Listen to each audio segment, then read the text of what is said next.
বট আর পাকুর হলো বিয়ে হয়েছে, কাটার পরই সাথে সাথে রক্ত পড়ছিল। দাদুর বাপে মারা গেছে এইটার ডেল কেটে। এখন ময় মুরব্বীরা বইনা থেকে গেছে আমাদের, কারণ আমার দাদু বলতে পারে নাই। আচ্ছা, দাদুর বাপে হয়তো বাইসা থাকলে হয়তো বলতে পারতো মনে হয়।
আসসালামু আলাইকুম বন্ধুরা, আমরা এখন এসেছি ৬০টা গ্রামের মানে ৬০টা গ্রাম নামক একটা স্থানে, যেখানে এই জায়গাটাকে বলা হয় ৬০টা, অর্থাৎ ৬০টা বট গাছ এমনটি বলা হয়ে থাকে। মূলত এই যে এইখানে যে গাছগুলো দেখছেন, এই গাছটির নাম হচ্ছে পাকর গাছ, এবং ওই পাশের যে গাছটি দেখছেন ওই গাছটি হচ্ছে বট গাছ।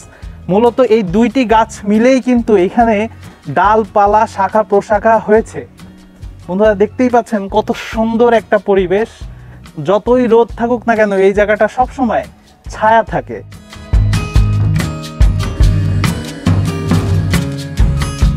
ষাটটা ঢাকার ধামরাই উপজেলার যাদবপুর ইউনিয়নে অবস্থিত একটি গ্রাম। ৬০টা গ্রামের দেবীদাস বংশের পূর্বপুরুষরা প্রায় ৫০০ বছর আগে একটি পাকর গাছ এবং একটি বট গাছ রোপণ করেন। স্থানীয় সনাতন ধর্মাবলম্বী লোকজন এই গাছ দুটিকে দেবতা মনে করেন, তাই তারা গাছের ছায়ার নিচে কালী মন্দির নির্মাণ করেন। বর্তমানে সেই দুটি গাছ নিয়ে স্থানীয় মানুষের মনে বেশ কিছু বিশ্বাস প্রচলিত আছে।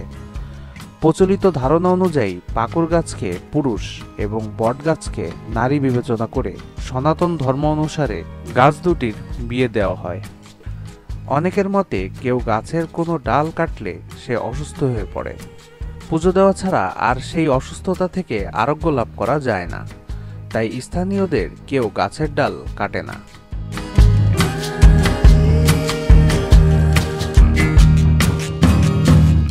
আঙ্কেল, এই জায়গাটা অ্যাকচুয়ালি কার?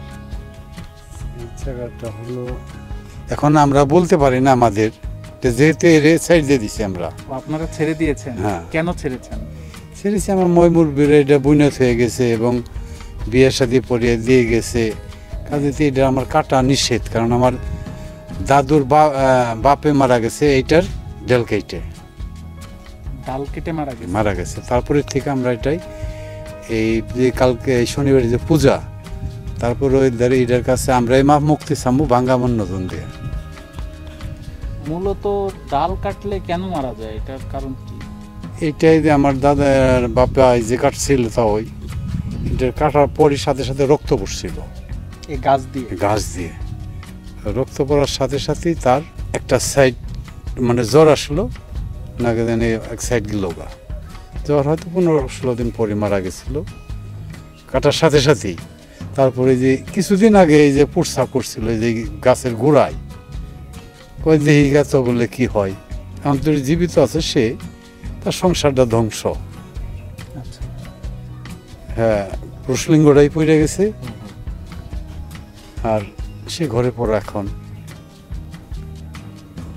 মায়ে টানে, বউ গেছে গা বাচ্চার কাছে নিয়ে, তার যা গতি এই গতি দিয়ে আছে, তার গতিতে এখানে চলে।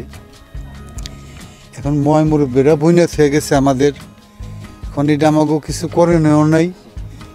এই গাছটা কে লাগিয়েছে মূলত? এটা সঠিক আমরা কেউ বলতে পারব না, কারণ আমার দাদু বলতে পারে নাই। আচ্ছা দাদুর বাপে হয়তো বাইসে থাকলে হয়তো বলতে পারতো মনে হয়। মানুষে বললে এটা অনুমানিক বলা, আমার এটা বলাটা আমার মহাপাপ। কারণ আমরা শুনি মানুষের কাছে, মানুষের ময়মুরবিরা বলেছে 450-500 বট আর পাকুর হলো বিয়ে হয়েছে।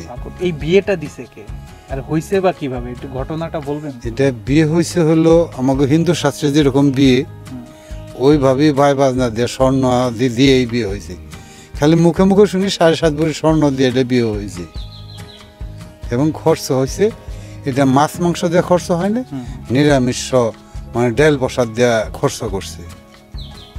আচ্ছা, পরে দিয়ে যে স্বর্ণ দিয়ে যে বিয়েটা হইল, পরে এই স্বর্ণগুলো কি করছে? এটা সঠিক আমরা কই হইতো এখন যারা আমাকে মানে বয়স, মূলত একটা মানুষের যেভাবে বিয়ে হয় ঠিক সেইভাবেই বিয়ে হয়েছে। বিয়ে হইছে এই দুইটাই, দুইটাই শাঁখা সিঁদুর সব কিছু দিয়েই। বট গাছ আর ওই গাছ পাকর, হ্যাঁ পাকর হলো মানে পুরুষ, আর এই বট হইলো মহিলা। কেউ কাটবে না, যে এই জমিলারও কাটবার সাহস হইব না। কাটবে না, গেছে ভবিষ্যতে এটা গাছ যদি আরো বাড়ে তাহলে আপনারা না, কেউই কাটবে না, যে আর জমি যাক, যাদের জমি পড়বে তারা ছেড়ে দিবে। ওইটা হলো অন্য শরীরের জায়গা, ওই যে ওই কোনাটা গেছে গা, এরা কাটে নেই, রাস্তারও ভাগ দিয়ে দাও, গাছ বাড়ুক। কেউ এটা হিন্দুই থাক আর মুসলমানই থাক আমাদের এলাকায় কেউই কাটবে না। বিভিন্ন রকম ভৌতিক ঘটনার প্রচলন থাকায় রাতের বেলা কেউ সাধারণত এই গাছের কাছে যায় না।